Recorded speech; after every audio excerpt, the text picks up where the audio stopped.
Think about the last time you genuinely succeeded. A promotion, an exam, a project, anything.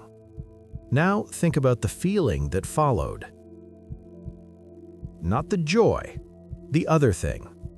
The feeling that this success wasn't really deserved, that someone is going to figure you out soon, that everyone around you is more capable than you are.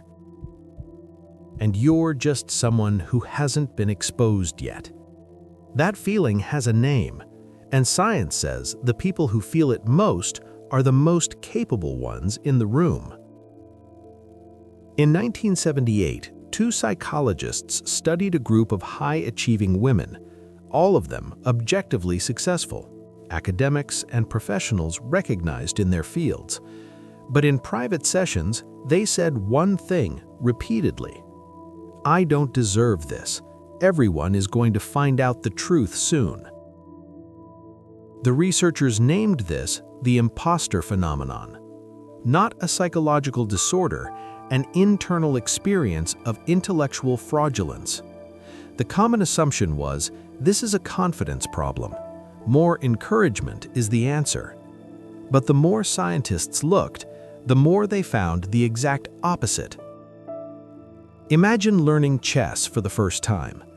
At first, you feel like you understand the game. After a week of practice, you feel confident. And after a year of real experience, you feel afraid.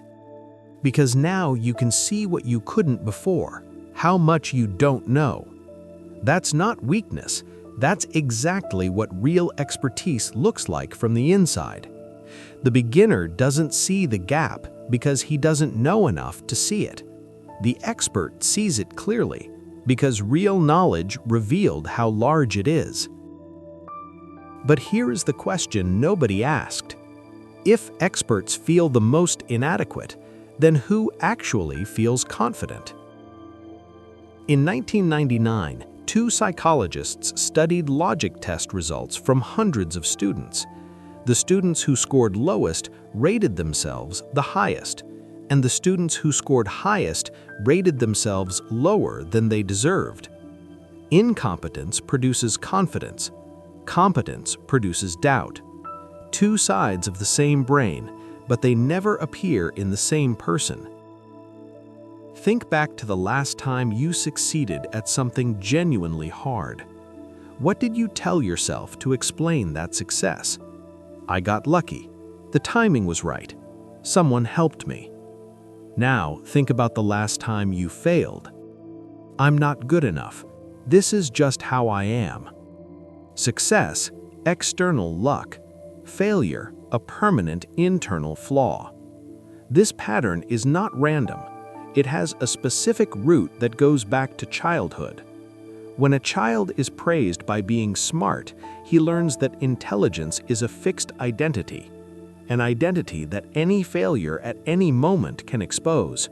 So every success becomes a lucky escape, not earned ability. And external validation doesn't fix this, because the problem isn't what you're told, it's what your brain does with it.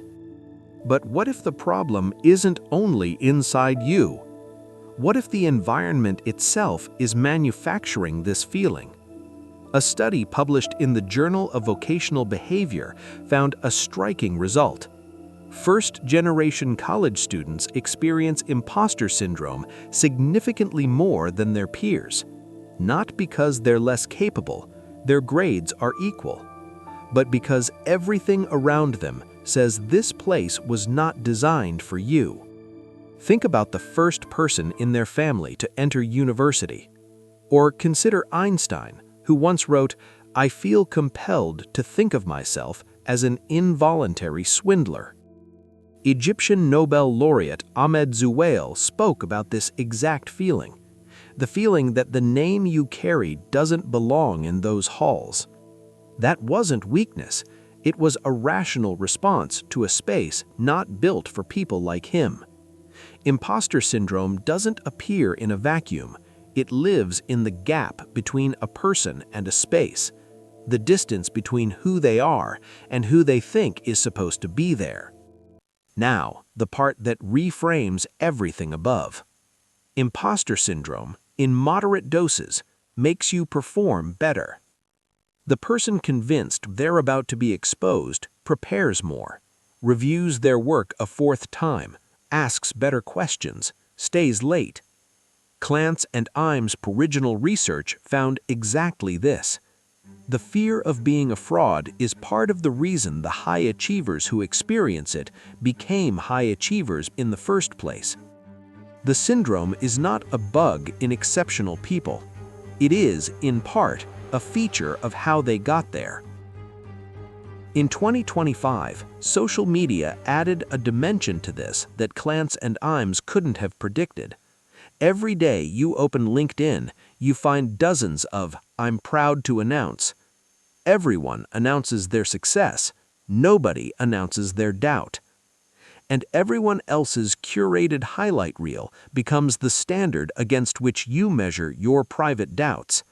The result, the more successful someone appears online, the more people around them feel like frauds by comparison. And the full irony, some of the people who make you feel inadequate feel exactly the same way about you. Imposter syndrome doesn't disappear with success. Most often, it deepens with it.